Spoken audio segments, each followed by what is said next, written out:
पुढे या क्षणाची एक मोठी बातमी, अंगणवाडी सेविकेवरची बडतर्फीची कारवाई आता मागे घेण्यात आली आहे। झी 24 तासचा हा सगळ्यात मोठा इम्पॅक्ट आहे। देवयानी पार्थीवर बडतर्फीची कारवाई केलेली होती, तिला कामावरून कमी केलेलं होतं आणि आता ही बडतर्फीची कारवाई मागे घेण्यात आली। अंगणवाडी सेविका देवयानी यांच्यावरची ही बडतर्फीची कारवाई मागे घेतली आहे। सकाळपासून झी 24 तासनं ही बातमी लावून धरलेली होती। अंगणवाडीमध्ये जो पोषक अन्नाचा पुरवठा होतो तो किती निकृष्ट दर्जाचा आहे या संदर्भात देवयानी यांनी एक व्हिडिओ केलेला होता।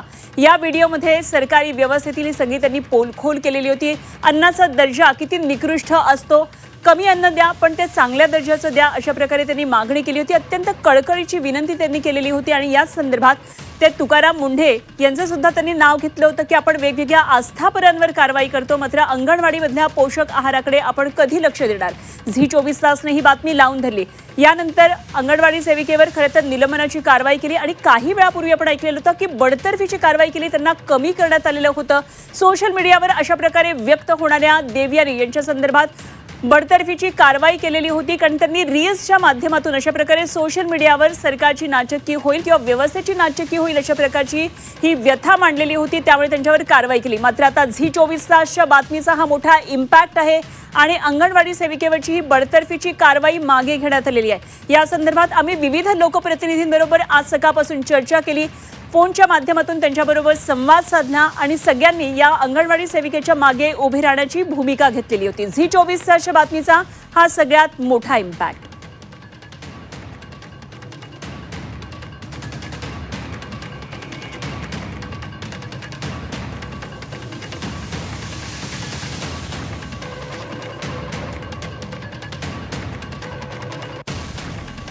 आणि या अंगणवाडी सेविकेवरची बडतर्फीची कारवाई मागे घेतलेली आहे। या संदर्भात आणखी सविस्तर माहिती देण्यासाठी माझे सहकारी हेमंत सापुडे आपल्या बरोबर जोडले गेलेत।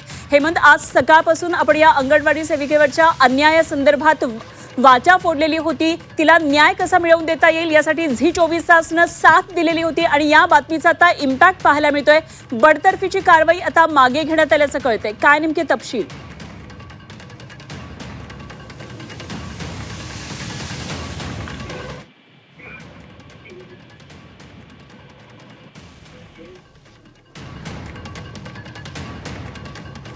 ते झी 24 तासचा हा मोठा इम्पॅक्ट आहे। बडतर्फीची ही कारवाई आता मागे घेतलेली आहे। या अंगणवाडी सेविकेला आधी कामावरून कमी करण्याची नोटीस देण्यात आलेली होती आणि तिनं सोशल मीडियावर अशा प्रकारे रील्सच्या माध्यमातून व्यवस्थेची पोलखोल केली होती। अन्नपुरवठा किती निकृष्ट दर्जाचा आहे, पोषण आहार ज्याला आपण म्हणतो तो पोषण आहार किती निकृष्ट दर्जाचा आहे, या संदर्भात तिनं ही सगळी व्यथा मांडलेली होती आणि केवळ विद्यार्थ्यांच्या आरोग्याला कुठलीही बाधा होऊ नये तिने त्यासाठी वेगवेगळी उदाहरणं दिली होती। देवयानी यांच्याबरोबर झी 24 तासनं सुद्धा संवाद साधलेला होता आणि हा व्हिडिओ मी का केला होता या संदर्भातली त्यांनी माहिती दिली।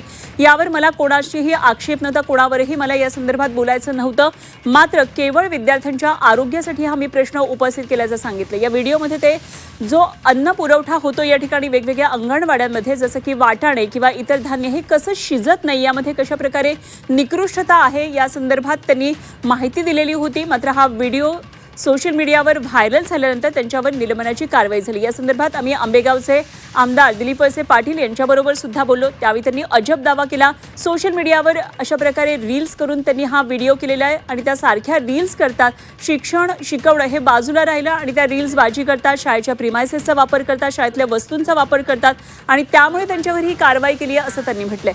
त्याचप्रमाणे त्यांनी दाखला दिला की GR मध्ये आहे की सरकारी कर्मचाऱ्यांनी अशा प्रकारे सोशल मीडियावर रील्स करू नये, तरी देखील त्या रील्स करतात आणि म्हणून त्यांच्यावर ही कारवाई झाल्याचं त्यांनी म्हटलं। मात्र आम्ही जेव्हा त्यांना प्रश्न विचारला की हे रील्स सगळे शिक्षण उपक्रमासंदर्भातले आहेत आणि मग ह्यामध्ये चुकलं काय किंवा अशा प्रकारे प्रश्न उपस्थित करणं यामध्ये चूक काय आहे, यामध्ये कंत्राटदारांवर, ठेकेदारांवर, अशा प्रकारे निकृष्ट अन्नाचा पुरवठा करणाऱ्या कंत्राटदारांवर कारवाई करण्याचं सोडून ज्यांनी हा प्रश्न उचलला, ज्यांनी या प्रश्नाद्वारे या संपूर्ण समस्येचा वाचा फोडली, या समस्येला वाचा फोडली, अशा या व्यक्तीवर, अशा या अंगणवाडी सेविकेवर कारवाई करण्यामध्ये काय अर्थ आहे असा प्रश्न जेव्हा त्यांना विचारला तेव्हा त्यांनी या कारवाईचं समर्थन केलेलं। आता मात्र अंगणवाडी सेविकेची ही झालेली जी बडतर्फीची कारवाई आहे तिच्यावरची ती मागे घेण्यात आली आहे. झी 24 तास हा सगळ्यात मोठा इम्पॅक्ट आहे. आज दिवसभर आम्ही या संदर्भातले वेगवेगळे अँगल्स या बातमीमधले दाखवलेले होते. देवयानी यांच्याबरोबर चर्चा केलेली होती. गेली 18 वर्ष त्या अंगणवाडी सेविका म्हणून विद्यार्थ्यांबरोबर आहेत. वेगवेगळ्या प्रकारे विद्यार्थ्यांशी त्या जोडल्या गेलेल्या आहेत. आपल्या हातानं विद्यार्थ्यांसाठी त्या साहित्य करतात, त्यांना शिकवतात आणि अत्यंत कळकळ एक शिक्षिका म्हणून लहान मुलांविषयी त्यांनी आपली व्यक्त केली होती. आणि याच मध्ये